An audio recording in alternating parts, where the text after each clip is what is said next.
Pisa Station. Dito naman ako nakarating. Yan, pagigising ko nga lang. Ako tayo pupunta na sa Leaning Tower of Pisa. Pagkain yan? Pisa. Yan. Kanina may nadaanan ako doon. Puno ng apple. Oh, ang daming bunga. Nakatuwa eh. Siyempre lang lola niya. Napakaraming puno ng ano dito. Laurel. Ginagawa din nilang bakod. Yan, naghihintay nga ako ng bus ngayon. So, ang sabi sa schedule, actually, nakasalubong ko yung bus eh. Wala pa lang ako dito sa bus stop. Nahiya naman akong parahin. Yan. So, every 10 minutes naman yung interval. Not bad. Tsaka para makapagtingin-tingin na rin ako sa paligid. Marami rin puno dito ng chestnuts. Tapos, yun nga, may puno ng apple ako nadaanan doon. Bibidyohan ko sana. Nahiya naman ako kasi nandun yung nangyari. Walatang inosente. Yan. Yung distance ng tinuluyan ko papunta dito sa bus stop is sobrang lapit lang. Nakita ko sa inyo sa likod ko. Yun. Ayan yung bahay na yan. Yan, dyan ako tumuloy. So, 3 minutes walk lang papunta dito sa bus stop. Papunta sa Leaning Tower of Pisa. Accessible siya. Tapos, kagabi, pagdating ko sa train station, ang bait din nung host ng aking tinuluyan na Airbnb. Kasi mula pagbaba ko ng train, ginaid niya ako. Paano pagbili ng ticket, saan yung bus stop, anong pangalan ng bus na sasakyan ko, saan ako bababa, kung tama ba yung nasakyan ko, hanggang sa makarating ako, makababa ako. And then, sinundo pa niya talaga ako doon sa labas ng bahay. Yan, bihira yung mga ganyang kaya ako naman ay natutuwa. Yun lang muna na may update ko ulit kayo. Nakasakay na ako. So, ayan. Balik lang yung bus. Ilan lang yung upuan. 1, 2, 3, 4, 5, 6, 7, 8, 9, 10, 11 lang. 11 lang yung upuan available para sa pasahero. Plus 1 si driver. Yan, ako nga yung unang pasahero na kumakain. Tapos sira pa yung pansya ng ticket. Hindi na ako pinag-punch. Nakalibre pa ako ng ticket. So, mula dun sa amin sinakyan, 8 stops. Baba ako. Isa na. Problema, hindi nag-function yung monitor. Ganyan, magbabasin na lang ako sa phone kasi makikita ko naman kung saan ako nakakarating ko. GPS naman. Basta may cellphone, makakarating ka.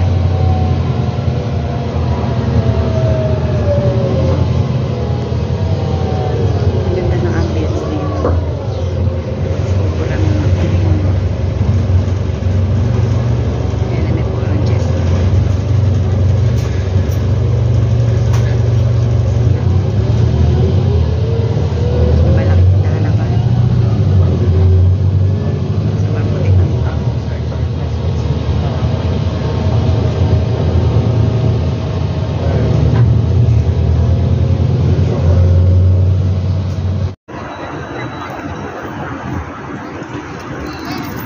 Yan, ang bait ng driver. Binaba niya ako dito sa malapit sa lakaran papunta sa Leaning Tower of Pisa. Napansin niya siguro parang nalilito na ako, nag-ikot-ikot siya eh.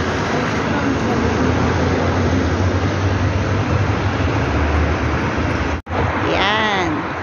Kagabi nadaanan ko to, ang ganda ng mga ilaw. Parang Budapest din. Sa Switzerland may ganito ring spot. Halos makahawag yung nila, napansin ko lang. Sa may ganito din eh.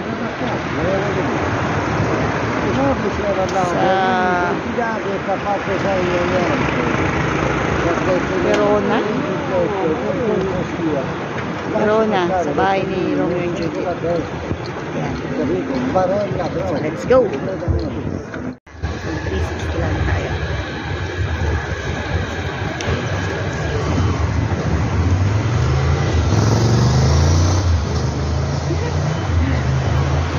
Silaw. Yan yung bagay ko.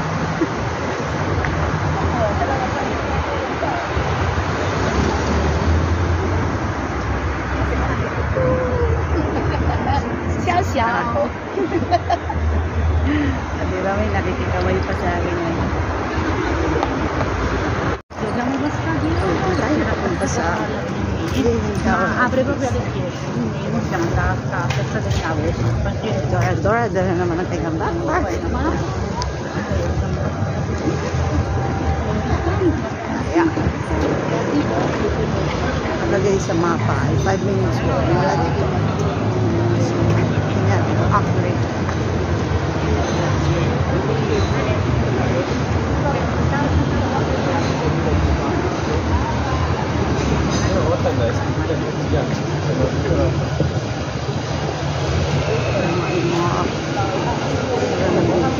May Rolex na.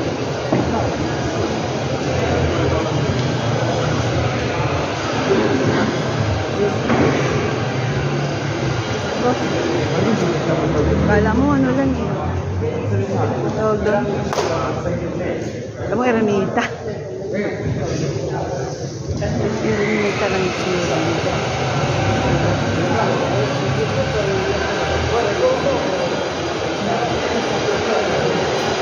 Church. Tuscany talaga eh. So, bili na sila sa yan. Kita ko nila. So, yung kapilipin na naglalakad sa likod ko. Grand Vision para sa mga mata. Wait lang po. Yan o. May bata na strong. Pero ko Pilipino sila. Ako lang din.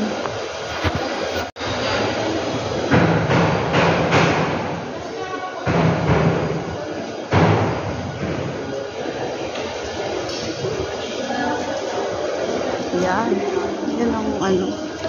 Authentic Tuscany. Sinabing Tuscany, ganyan ang mga tsura.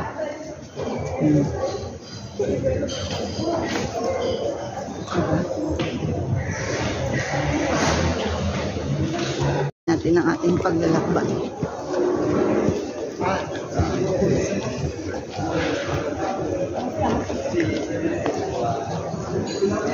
Hindi natin na sa mapa kung tama yung daan ko eh. Basta. Sabi kasi, turn to the left and go straight.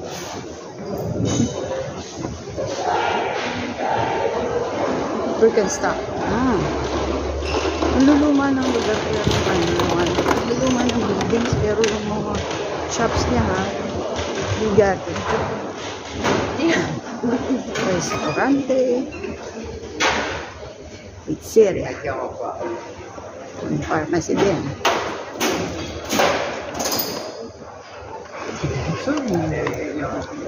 Tabi tayo, may sasakyan, baka tayo isang pulutin. Ito ako sa kabila. Typical Tuscany talaga. Mga masisikip na daan, tapos luma yung mga balcony. Tapos para-parehong kulay. Ganyan. Diba? Masabi sa akin lahat ng gamit ko. Kasi hindi na ako babalik dun sa bahay na tinuluyan ko. Diretso naman ako mamaya ng ibang lugar na naman. Dahil naman ang cellphone. Kita niyo ba yung view? Ito ko sa gitna. Yun o. Sa likod ko, ayan yung typical Yung sinasabi ko, sinabi ko Toscani, ganyan eh. Sa pagkakaalam ko ha. Hindi ako expert, pero yan, ganyan.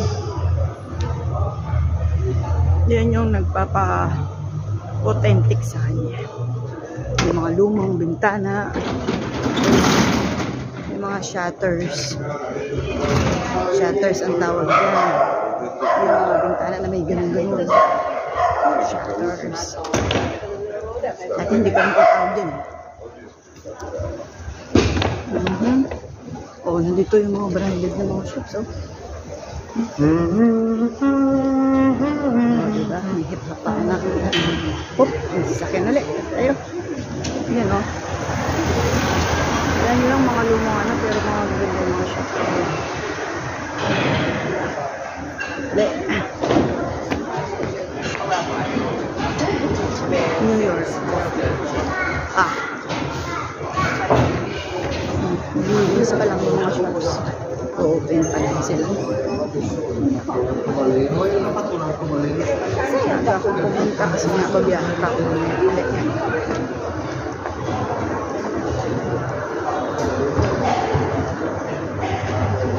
Yun.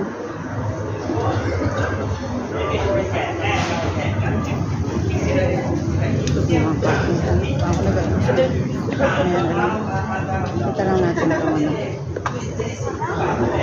Ito lang natin direction. Para malaman natin tama yung ating tinatahak. Yan. Basa ba? Okay. Yan. So dito daw yung papunta sa Torre. 5 minutes, hindi 5 minutes ha.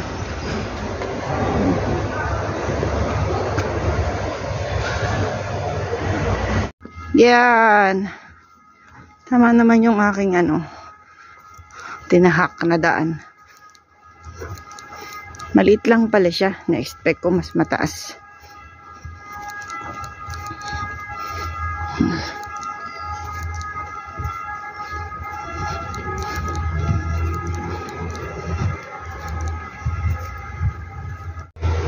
Yan.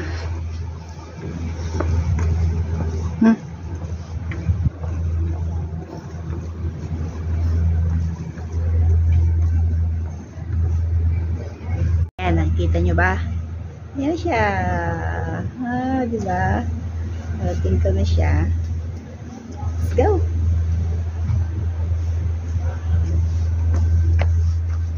Hindi siya 5 minutes ha. Pero, tama naman yung direction. Tapos ang maganda dito, magkakalapit lang. Pasyalan. So, sabi nga nung host ng Airbnb, in 2 hours, maiikot ko na lahat. So, ganda. Ewan ko ha. Iba tayo ng trip eh. Sa akin, yung mga ganitong lugar, yan talaga yung mga gusto kong marating. Ganda. Ganda niya yung nakikita. Habang ito na pa. Ganda na siya sa likod ka. Yan! Happy yan?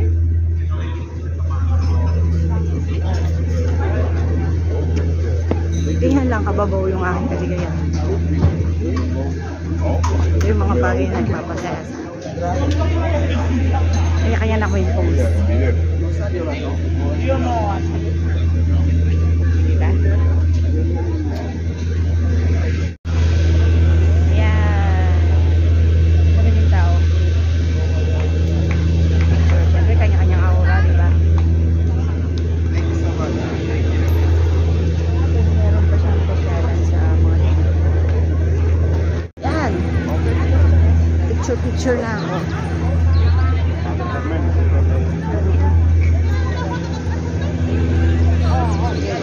Balik-balik.